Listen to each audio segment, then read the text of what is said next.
Hello and welcome to episode 8 of Get Decked, the video series where I make budget casual Magic the Gathering decks for your casual games night or to introduce a friend or family member to the game.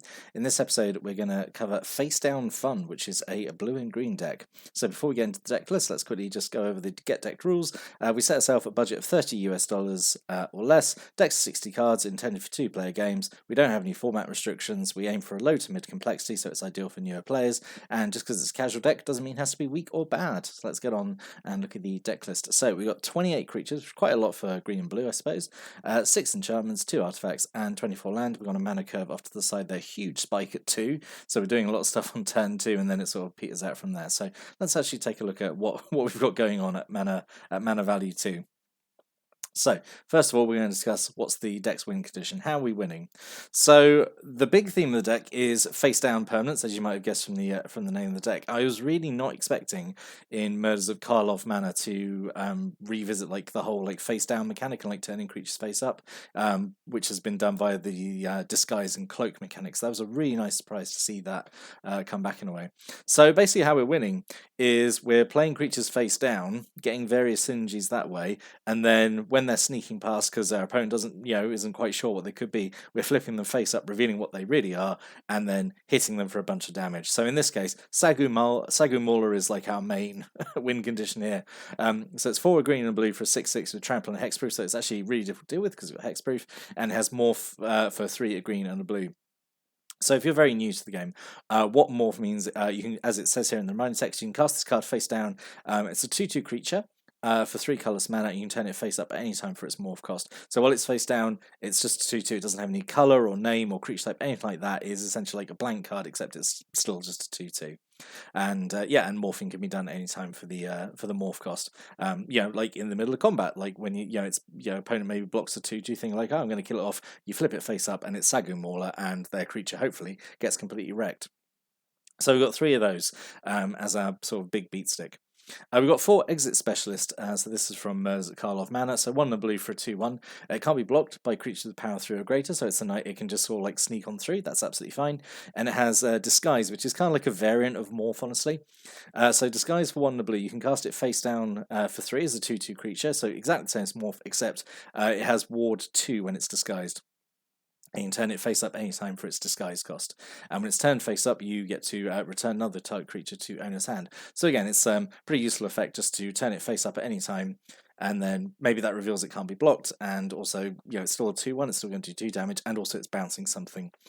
So yeah, Exit Specialist is kind of like the backup in case we can't outmuscle our way through with Sagu Mauler. And then this is really cool. We got 4 Zoetic Caverns. So this is a land with morph, which is really, really interesting, actually.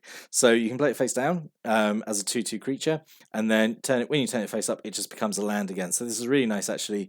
You can block with it. Maybe it's going to take a bunch of damage and maybe die. It gets turned face up. It's a land. Lands can't take damage. Congratulations, you've kind of like just tanked a block or something like that. So yeah, Zoetic Can's pretty cool, and it's kind of here under the win conditions because there's not really much else it can do. Like obviously it's a land, it gives us mana, but it's really just here as kind of like a 2/2 that can be there as to kind of fake an opponent out, I suppose. So what helps us win? So this is where we get into, I think, really the meat of the deck is like all these utility effects that we have here. So to start off, we've got 4 Quasi Deceivers, so 1 in a blue for a 0/4. So nice and chunky and blocky. Tap to add 1 colours to your mana pool and spend this mana only to cast a face down creature spell, pay a mana cost to turn a manifested creature face up, or to pay a morph cost. So, this doesn't work on disguise, does it? Of course. Oh no. No, it doesn't. It doesn't work on disguise at all. So that's one thing to keep track of, I suppose. That's a pain. I didn't even consider that until I was reading it. But yeah, Quasi Deceivers here is essentially like our mana dork, helps us get our morphed creatures down quicker, helps them turn up, and get their effects. So yeah, that's essentially as a mana dork there to help out, and also serve as like an okay blocker.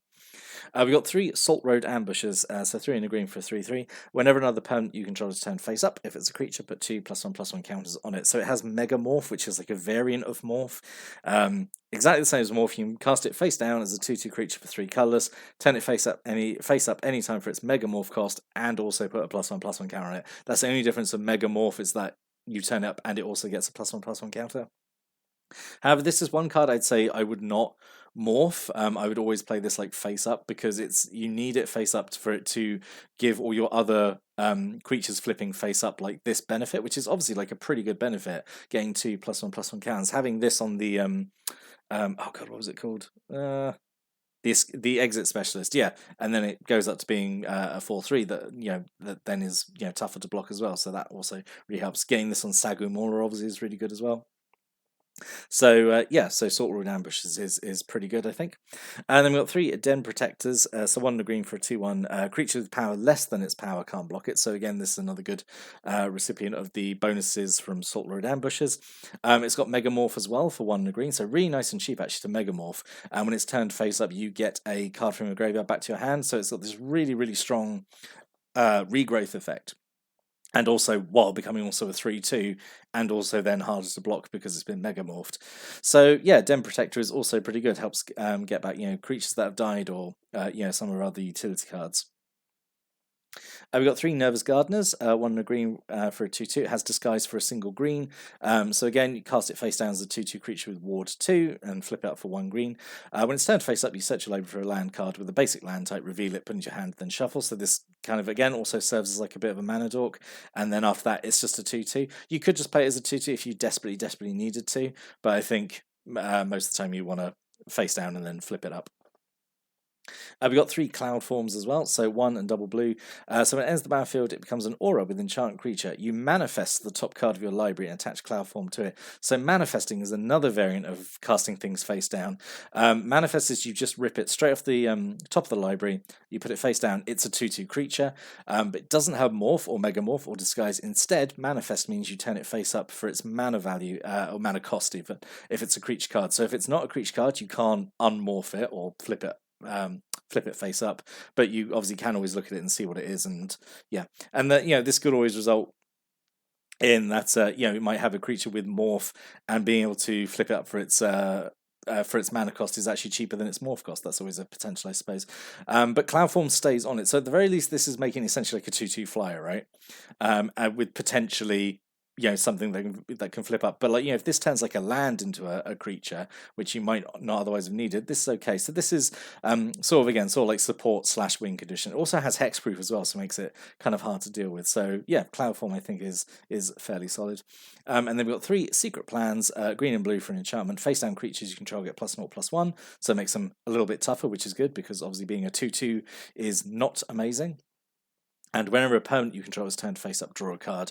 So this is really nice. We're going to get a card draw every time we flip something face up, which is really nice and lets us draw more gas for the long game.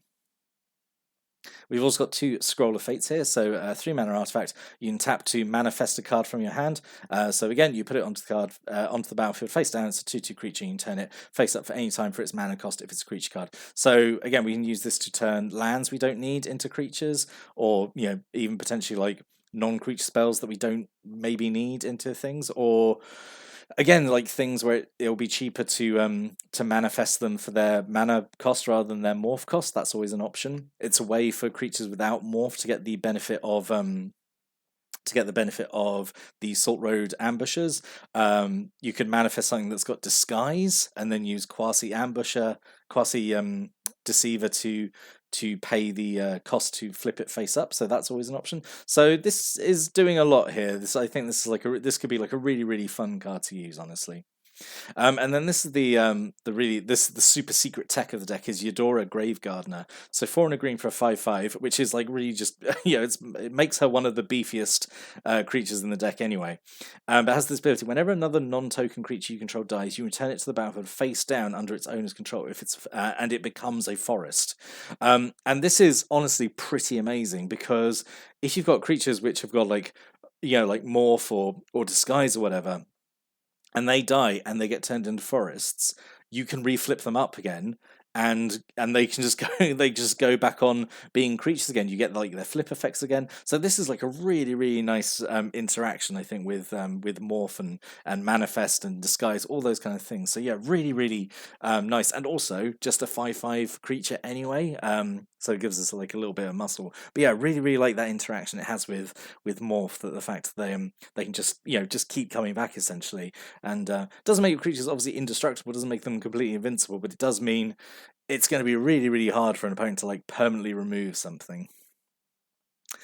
So what stops our opponent winning? Honestly, our options here are a little bit limited. We kind of went maybe a bit too hard into the face down strategy here. So we've got 3 Vengeful Creepers, so 4 and a green for a 5/5. It has Disguise for 5 and a green.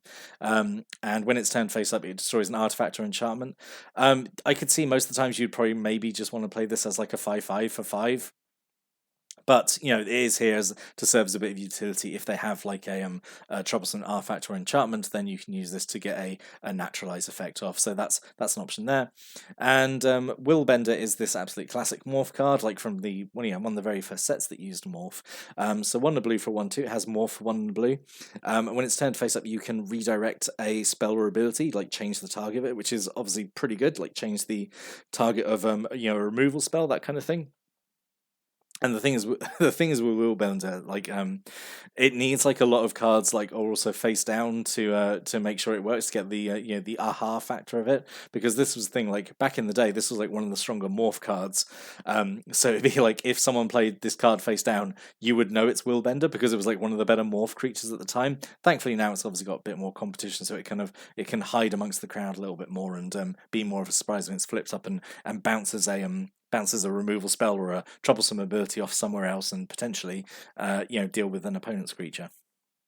So what stops us winning? So obviously our creatures are pretty small until they get turned face up. Morph, Manifest, and Mysterious Creatures are all just 2/2s. So like they're not going to be winning any combat. Yeah, we can be all tricksy and stuff. And like, you don't know what the creature is. Yeah, but we know they're a 2/2, which is not going to be winning any awards. So that is a problem we got there. Obviously, we do have some beefy creatures like Eudora and Sagu Mauler, and some of the morph creatures when they get turned face up are obviously pretty beefy as well. Like the Vine, what was it? The Vengeful Creeper. That's pretty beefy when it gets turned face up.